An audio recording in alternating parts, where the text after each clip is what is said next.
evening and welcome to the 534th episode of Travel It's Radio. I'm your host, Dan Schlossberg, along with Roger Noriega, our illustrious producer. And we are in the 13th season of Travel It's Radio, the show that lets you enjoy the pleasures of travel from the comfort of your armchair. Every week at this time, we talk to people representing destinations, hotels, airlines, railroads, car rental companies, and others in the world of travel and hospitality, from authors and bloggers to broadcasters and publicists. If it's got anything to do with travel, it's got everything to do with Travel Edge Radio. And our guest tonight is Dannelle Gay, speaker, TV host, and author of 100 Things to Do in Wisconsin Before You Die. Welcome, Dannelle, to Travel It's Radio. Thank you so much. It's a pleasure to be here. Tomorrow is Groundhog Day, my favorite holiday. Just hoping the groundhog doesn't see his shadow and we have an early spring. But according to you, Sun Prairie is the groundhog capital of the world, not Punxsutawney, Pennsylvania. Please share with our audience. Okay, so Phil's an imposter. Jimmy the groundhog, we're talking a long time. He's also the most accurate of all the groundhogs out there. And Sun Prairie does it up right. We have the big festival downtown, with everybody from the mayor to different political people that give their speeches and stuff. And it's just a party here. That's where I'll be bright and early in the morning. Is that Groundhog Day celebration one of the 100 things to do in Wisconsin before you die? Of course, it's number 28. Predict the weather with Jimmy the groundhog. And what are some of the most obvious ones that anybody would know, and some of the least obvious and perhaps most quirky? Well, in Wisconsin, the first thing had to be, eat at a Wisconsin supper club. We're known for our supper clubs and also our brandy. So that brandy old fashioned sweet kind of goes hand in hand with that. Friday night fish fries, boy, that's a big thing here in Wisconsin, especially during Lent, but it's kind of a year-round kind of like celebration that we have, it seems like. Some of the different unique ones, like there's a museum of root beer. It is actually our oldest soda in the country, and we have a museum of root beer in the Wisconsin Dells. You can sleep on a sub. It's like an Airbnb. It's a military sub at the Maritime Museum.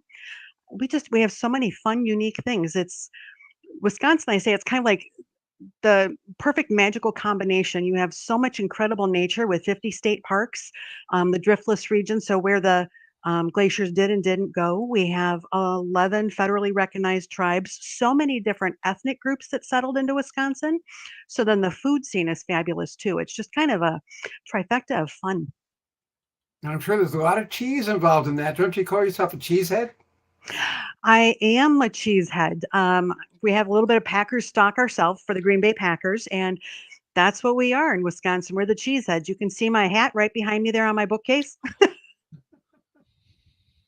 I know that you've been involved with Wisconsin Public Radio and the Wisconsin State Journal, several TV outlets. You've been a guest. And which begs the question, are you born, raised, and educated in Wisconsin?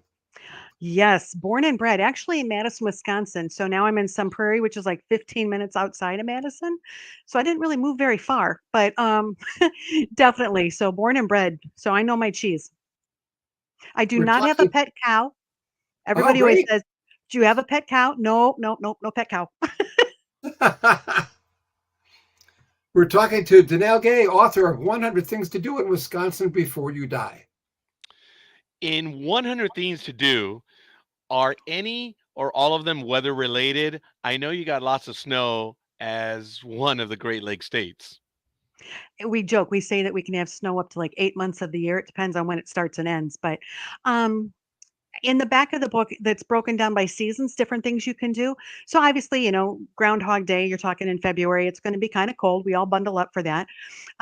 But around the holidays, the Janesville Rotary Garden is in the book. They have over 1.5 million holiday lights, and you walk through that light display. And so that's just magical, especially when it's starting to snow. I have in there the World Snowmobile headquarters. So we kind of blend a little bit of stuff with all different seasons and sports and things like that.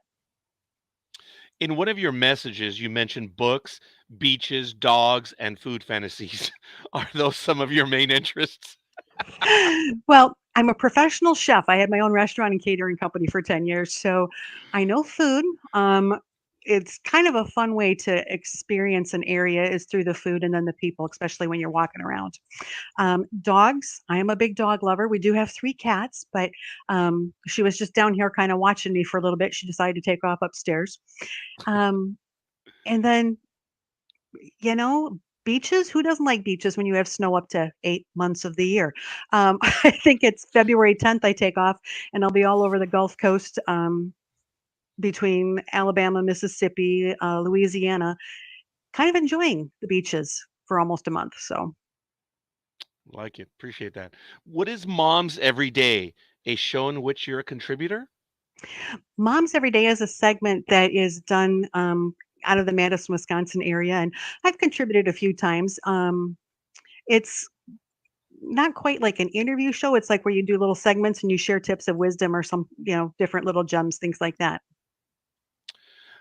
Knowing that you travel a bit, do you have an RV? You list Go RVing as one of your outlets along with Travel Awaits and 365 Traveler. Yes. So we have a towable grade. It's a pop-up camper. We're Oh, looking at upgrading into something a little bit yes. bigger, but especially during COVID when camping was up 800%, it was wonderful to be able to get outdoors and, connect with nature and not be kind of stuck in the house when you couldn't really go many places. So, um, yeah, we love, like I said, we have 50 Wisconsin state parks. So between that and the surrounding states, it's just kind of a fun thing to kind of like take your hotel with you. Knowing that I don't have my cup of coffee right here, I have to ask, what's the deal with you signing Coffee Rooster under your name? Is it a brand, a habit, or a necessity? Coffee roaster. So close. Um, so I did a travel tip video. It was one of these fancy hotels and they had Folgers K cups. And so I talked about how a lot of hotels they have Keurigs now, but sometimes the coffee is a little less than stellar. So I bring my own. And I held up this like 1 gallon zippy bag and I said, there's my French vanilla cappuccino and my Highlander grog. And it kind of went viral. And then I was like, okay, crap. Lord, I hear ya. So I have my own line of gourmet coffee that's ethically sourced, packaged and produced in Wisconsin, and I partner with different destinations. So my Bismarck blend, I talk about when I was in Bismarck, North Dakota at this one pastry shop, having coffee and these amazing treats. And so you'll even find the Bismarck blend in the gift shop at the CVB in North Dakota. So um, we actually have Jimmy's Java coming out because, Sun Prairie. Yes. And I'll be donating the profits from that one to the Sun Prairie Emergency Food Pantry. Oh, wow. It's very kind of you. We are talking to Dannelle Gray, author of 100 Things to Do in Wisconsin Before You Die. Another title to see associated with your name is the traveling cheesehead. We mentioned that earlier. We know you travel and that Wisconsin is a dairy state that produces a lot of cheese, but what's the personal connection? So that's kind of like, you've got the Iowa Buckeyes and things like that. That's what around Madison, you've got the Wisconsin Badgers, but as a state overall, we're known as the cheeseheads. We have more master cheesemakers in Wisconsin than anywhere else other than Switzerland. So um, when you tie that in with the Green Bay Packers, who actually bought the rights from Formation to make those cute little cheese hats like you see behind me, we cheer on our Packers, man. That's the only privately owned or publicly owned football team out there, and we just get all into it. We just have a lot of fun with it. So there's many cheeseheads, but I go by the traveling cheesehead. Tell us about your forthcoming World War II book and when it's coming out. Oh, that's a passion project for me.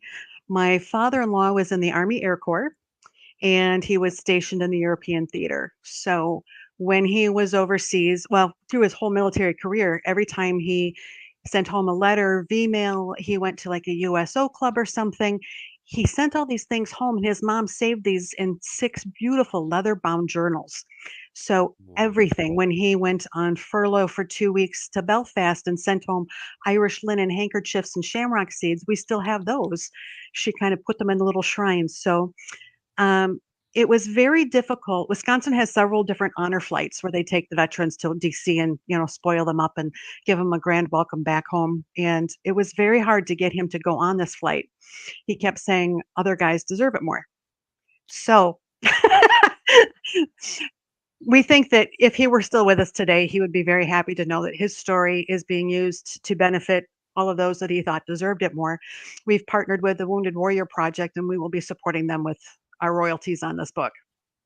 I'm glad you mentioned this because I've been watching Masters of the Air on Apple Plus TV. That's a Tom Hanks and Steven Spielberg production. It streams, drops a new episode every Friday, and the first two are fantastic. You feel like you're actually in the air, in the planes with these guys. And it's the European theater, just as you mentioned. So it's pretty pertinent.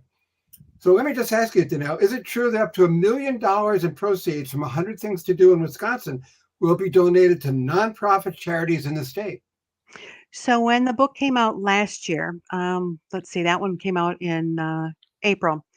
Um, I had the focus for it when I was writing, and then I went to our governor's conference on tourism, and it was post-COVID, and a lot of businesses, they were kind of struggling coming out of COVID, and many businesses were, but especially the nonprofits, because they weren't seeing the money from the federal government or the Wisconsin government.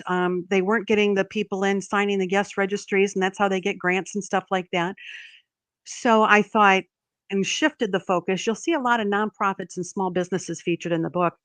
And I went to a lot of those places and did book signing events. And that day I left the check for that profit from that event right there with them. So um, you name it, so many different places and food pantries, veterans groups, nonprofit tourism, public libraries. I wrote a lot of checks last year. All the profits of the World War II book are going to Wounded Warriors, a worthy and appropriate cause. Is that correct? Correct. Okay. And I want to tell our listeners that you are listening to Travel Witch Radio, now in our 13th season with Dan Schlossberg and Roger Noriega. Check us out on iTunes, LinkedIn, Instagram, or the Travel Witch Radio Facebook page, among other places. We're on a whole bunch. And we're talking to Dannelle Gay, author of 100 Things to Do in Wisconsin Before You Die. We'd like to know about your TV work. Is yours a travel show or a general talk show? How often is it on and what is it called? So it's called the Traveling Cheesehead Visits. And, like anything, it kind of morphs. I thought it was going to be more like a sit down, table talk kind of a show.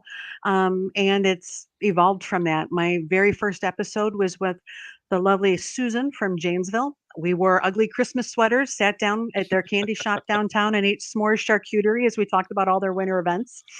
Um, and then the last episode that aired was from Anderson, Madison County, Indiana, where my friend Veronica and I traveled and we painted the world's largest ball of paint, then put on the t-shirts that said we painted it and rolled around to paint the t-shirts from that wet ball of paint. So you never know kind of what we get into. And, it's just, it's fun, especially highlighting what a lot of people consider the flyover parts of our country.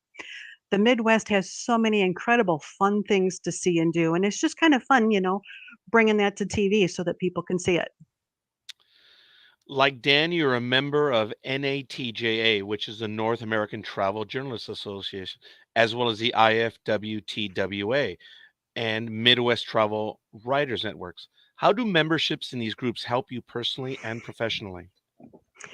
It's kind of funny. Well, first of all, I love connecting with people. Even when you go to conference, I have the most fun in the downtime in between, connecting with people, especially post COVID. You can't email a handshake. And in our business, it's the relationships that you create, the connections that you make. Like when I was doing the TV show, I had already worked with Susan from Janesville multiple times. And I just said, I have an idea. And she goes, I'm in. I'm like, I haven't told you what it is yet. She goes, doesn't matter. I'm in. And we had a blast. But that's from making the connections and building those friendships out. Um, when I had the contract for the 100 Things Wisconsin book, I had said to a couple of different CVBs or DMOs, when I wanted to come to their area, reach out and do a few different things. And one of them said to me, you're not part of any vetted organization, so you're not going to be worth my time, energy, or resources to work with. And I'm sitting there going, harsh.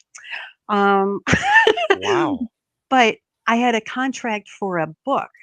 So they're not featured a whole lot in the book other than what I did on my own time. And it's always funny then when, their community reaches out afterwards and says, why didn't you talk about us more? Huh. So now I have a lot of the fun little letters after my name. And It's just funny that sometimes you have to join something so that people see you as somebody who knows what you're doing. Yes. No, I get that. Do you attend such events as IPW, which is the International Powwow, and IMM, the International Media Marketplace? And do you pick up ideas for future books, articles, and interview guests through your membership? So I was in New York all last week for IMM.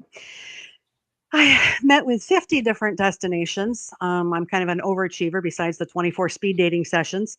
That day, I actually said, look for me at the break. I'll have the cheese hat. I had the cheese hat on me. And so the day where people had 24, I actually had 38 appointments. But um, I spent one day doing like an all city tour and shooting video for that. I've never had so many people photobomb when I was taking and shooting video. It was kind of a funny thing. I learned that it's a very New Yorker thing. Um, but that's pretty much set me up, I think, for the next 2 years. So some I kind of did clusters with. So there were a couple of that were in the same area or state. So planning to do things together with that. But I even have a new online cruise magazine. So I was also meeting with cruise lines to talk about ideas and coverage and going forward too. Wow, that's exciting. Knowing all this, how do you balance your time, uh, between travel and family, or even between work and home? Excellent question. I have a staff. I have 14 people that make me look brilliant and organized. They're amazing. So I have a meeting every month and I'll sit there and say, I have a new idea. And they'll either be like, yeah, no, no, no, no, no, no, rein it in, dial it down. Let's be realistic here. Or they go, I think we could make it happen this way. So when you add in the fact that then my only teenager is now out of state at college, I have little more Mm, time, so it's kind of like a self-serving. It's keeping me busy while I'm not worrying about my kid who's away at college. yeah, no, I get that. Ladies and gentlemen, we're talking to Dannelle Gray, author of 100 Things to Do in Wisconsin Before You Die. And now I'm intrigued by your affiliation with something called the Amateur Traveler, especially since you're obviously no amateur when it comes to travel. Please tell our audience what it is and what you do for it. Oh, I was a guest on that once. It's amazing, Chris. It's a podcast that he has. He's been doing, I want to say, since 2008 or something like that. But he's just fun to work with. He's another member of, I think it was IFTWA. Um, and I was a guest and talked all about Wisconsin. It was before T-Bex was here in Wisconsin. So it was kind of I don't want to say drumming up more interest in the area, but we were certainly highlighted by a lot of different travel professionals. Do you read as much as you write, and do you focus mainly on travel subjects? There's a few books behind me, and that's only one of my bookcases. And Kindles, I love how you can load a Kindle and it doesn't really get heavier. That's a good thing because you can carry 100 books on a plane easy. Um, I think that the more you read, the better you write. But that's just my own personal philosophy on that one. Um, and I read a balance of stuff. So, I mean, I read educational, motivational, and then garbage. So I feel like it feeds the brain and then lets it take a break. So it kind of works out that way. For somebody who travels as much as you do, what are your favorite places? And do you stay local, regional, national, or international when you hit the open road? Ooh. I had a few international trips planned, and then we had this weird thing called COVID happen. So then I became a destination expert for my state. I had reached out to my friend Sarah, who's co-owner of the Midwest Travel Writer Network, and I said, it'd been a couple of weeks. We were all watching TV, waiting for like Lysol to make that magic spray to save the world, and I still think it's rude they never did that. But um, and I said, okay, this is not going to go away quickly. I'm stuck in Wisconsin. You're stuck in Iowa. Our friends Tim and Lisa, they're stuck in Nebraska. What if we picked a writer from each of the Midwest states and together we wrote a book on road tripping? And we wrote Midwest Road Trip Adventures. And it actually hit the bestseller list because that was the perfect kind of a book for that time. Yeah. And that dream team, the next book we did together was Midwest State Park Adventures. So we each wrote our state chapter because we were stuck in our states. And it's been fun then to see a lot of the group get other book deals working with like Reedy Press for the 100 Things book, and different opportunities that have come along because of roughly 40% of the world's travel writers quit during COVID. So if you manage to pivot just like anybody else in any other industry, you're still here and you came out pretty strong on the end. Do you prefer to travel solo or in groups, press trips? Yes. I got that. it, Yes and it, yes. It depends on what I'm after. So on my Anderson show, we had a few different other people with us. And so once in a while you see people because the phones and cameras always eat first when you're at a restaurant. You have to get those pictures and stuff. So I'm shooting video and you see a few hands with the phones kind of sneaking in and out of my video a little bit while they were trying to get shots and stuff like that too. So sometimes being with a group, especially if it's a larger group, sometimes it gets to be a little much when you're trying to, get stories and photos and that perfect shot. But then sometimes that's, like I said, the best networking and the downtime or when you're in the vans back and forth being shuttled around. The ideas you bounce off of each other. And I'm a huge believer in collaboration.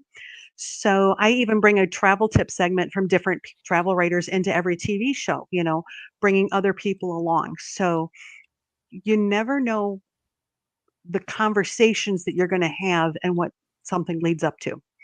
But sometimes I like to just hop in the car and take off by myself and, discover something on my own too. But you're so strongly connected to Wisconsin. I've got to ask you about sports, especially the Milwaukee Brewers. What do you think? Are you a baseball fan? Are you looking forward to spring training?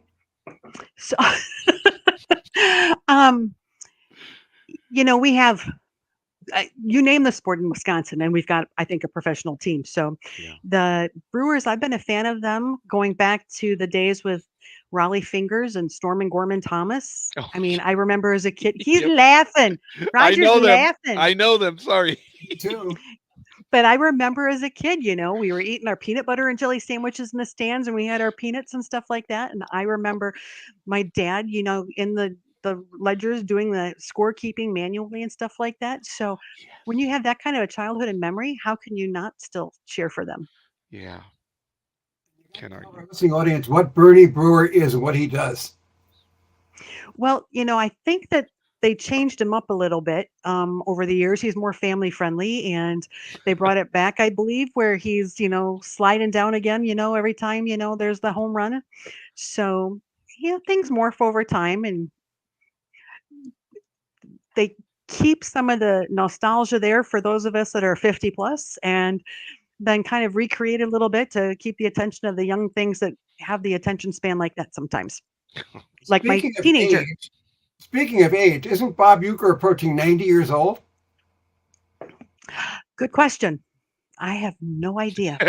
I was interviewed by for AARP magazine as a 50 plus travel influencer, which I thought was lovely because I'm not even 39, so I wouldn't know. Good job. Good job. Just like Jack That Benny. works. That works. Shh, I'm sticking to that. That's As great. long as the Well, math works. Bob Euchre's been there forever, and you might remember that he used to be a regular on Johnny Carson on the Tonight Show because he's Hmm. a very funny guy. But he's been the broadcaster for the Brewers, I think, forever. And he's had some great lines. Distinctive voice. Distinctive voice. He's been in some baseball movies too. Funny roles. Anyway, we are talking to Dannelle Gay, author of 100 Things to Do in Wisconsin Before You Die. And here's the cover again. So make sure you guys go out there and get it. It looks like a beautiful book and a beautiful state. Roger, up to you. Knowing that we already talked about baseball, I have to ask, is there anything you would like to add that we haven't asked? One of the things that I hear a lot of families say is, we'll wait until the kids get older. Mm, Don't do that. no. Travel now. There is never a better time or less expensive time than now. If the kids are 4 and 6 years old, they'll pick up something totally different than if they go back when they're 10 and 12 years old, but they will definitely get something. I think that travel is the best way to teach your kids how to relate to other people, how to understand other people and differences, how we're different, but yet still alike. So don't wait, do it now. That's, I think, the biggest message I have for everybody and anybody. What a wonderful and beautiful response, Dannelle. Thank you. How do Travel Let Your listeners learn more about you and about your books, and how can they order copies? 100 Things to Do in Wisconsin, even my World War II book, they're all on Amazon. The World War II book is already in pre-order. Oh. That's through History Press. The 100 Things Wisconsin book is through Reedy Press. You can get them off of their websites also, or even barnesandnoble.com. Dan, forgive me a moment. Sure. I'd like to bring you back to discuss that book, the history book as well, if we're able to. That would be absolutely awesome, if I may. You don't have to answer now. Don't commit. But we would I be would be very much delighted. interested. Yes. When it comes out, definitely we will find a travel angle that works for Travel It's Radio. We always do. I am actually following in his footsteps in some places. So he was stationed in Mendlesham Royal Air Force Base, and we're going to be going over to visit Britain to do some stuff there. He had basics down in St. Petersburg, Florida. He stayed in Chicago, so I'm working with Choose Chicago. He was in Blythe. He was at Roswell, New Mexico. So I am actually Wow. traveling, kind of like a then and now kind of a thing, because we have all these amazing photos. Yeah. That's terrific. Okay. How do Travel It's listeners radio learn more about you and your books, and how can they order copies? So travelingcheesehead.com, that's the website. They can find pretty much anything about me. And even, like I said, even on Amazon, you can find my books on Amazon. Okay, our guest tonight has been Dannelle Gay, travel TV host, speaker, author of 100 Things to Do in Wisconsin Before You Die, and other books. Thank you for being our guest on Travel It's Radio. Thank you so much for having me. This has just been a lot of fun. Thank you, and for us too. And once again, viewers, here's the book. Beautiful cover. I love the color red anyway. So it's Braves red, and I'm a Braves fan. So even though the Milwaukee Braves are not there anymore, couldn't resist that, Roger. Badger just red. Just weeks to go before pitchers and catchers report. Now's the perfect time to extend your off-season with my book, Baseball's Memorable Misses, an unabashed look at the game's craziest zeros. Get it tonight on Amazon. And that's it for this edition of Travel It's Radio. This is Dan Schlossberg, along with my illustrious producer, Roger Noriega, saying thank you for your time this time until next time. And next week, we'll talk to travel writer and author Norm Bauer. For now, good night and stay safe.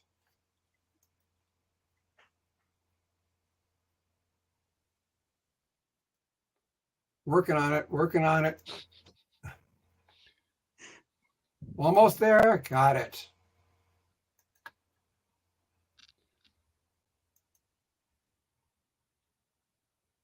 Not playing for some reason. I'm trying.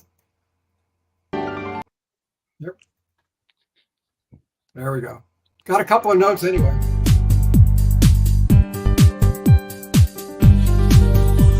That was that one, man. Everything else will work.